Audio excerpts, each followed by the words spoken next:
Yeah, ladies and gentlemen, I'm back again. And this is in continuation of a post that I did that had some reference to the Matrix.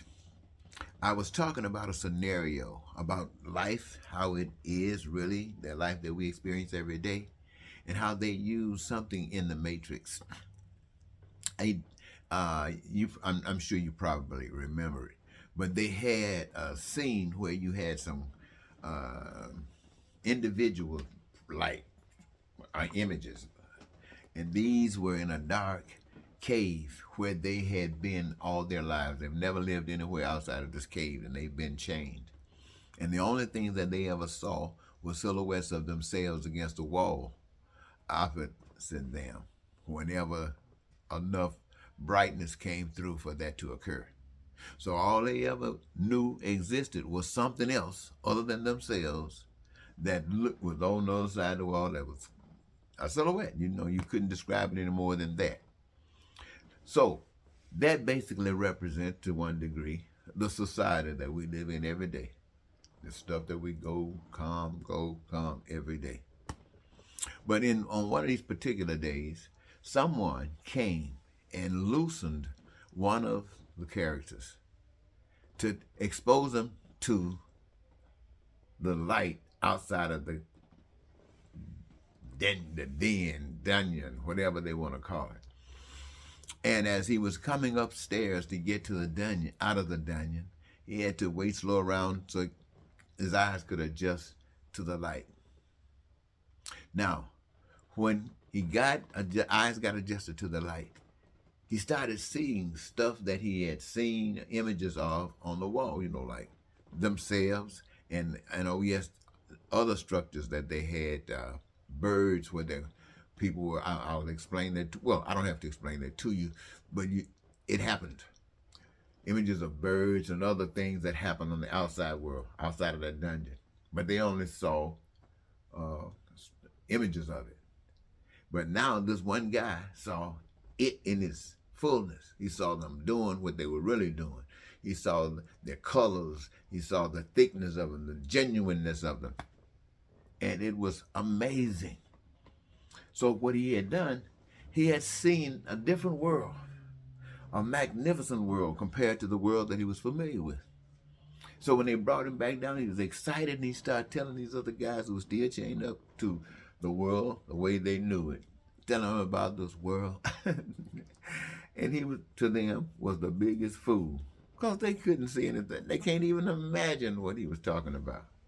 Couldn't even imagine it, but he had seen it. So that's basically what happens, ladies and gentlemen, when you start talking about being born again. When you start talking about a new way, and what I ask you to talk about, what I try to tell you about is that way that's so fantastic. Yes, this world that we live in, we can see it for all the different things that it represents, good, bad, ugly, and all that. But to become above this, to be able to see the problems eradicated, to be able to see the realness, the completeness of our society, to be able to see it is great. And all of a sudden, whatever we find ourselves at down here, it is nothing compared to what now we've been woke to. It is nothing compared to what we've been woke to. And so we come back excited. Got to come back excited. Why? Because we want to change this mess. We want to turn it into that wonderfulness. But nobody is listening. And so what happens when nobody listens? When you have had your eyes open and you're trying to help others to see and they can't see? And if you're not there, what happens?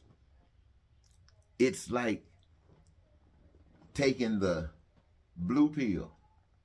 You had the red pill, and you saw what life could be. But now you see the blue pill. You got the blue pill, in spite of the fact that you've seen what life can be. So it's not just now like things were. You're not seeing it just like it was. Now it's worse. That's when you're talking about going down the deepness of the rabbit hole. Because now you see, you already know all of the problems. You know what causes the problem. You know what solutions are. And you know that people are rejecting it.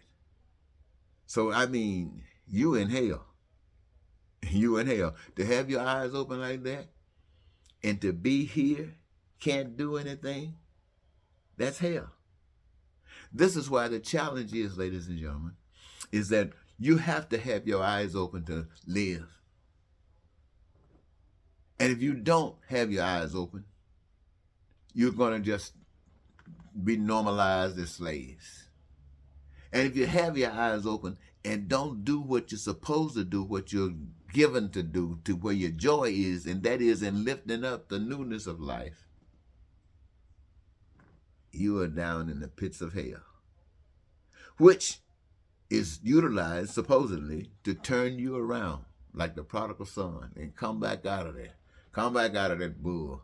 Come back out of this old worldliness and lift up through speaking and acting. For what? For the same benefit that you would have for yourself, for everyone else. That's how you're guided. The same benefit that you would have for yourself, you would have for everyone else. That means basically your satisfaction in life. And that means satisfaction in life for everyone. Otherwise, my friend, we are all taking that blue pill. We are captured. And that's what my message basically is to all of America and all human beings, that until we can change our societies, we're all captured. And the blue pill is our medicine. Thank you.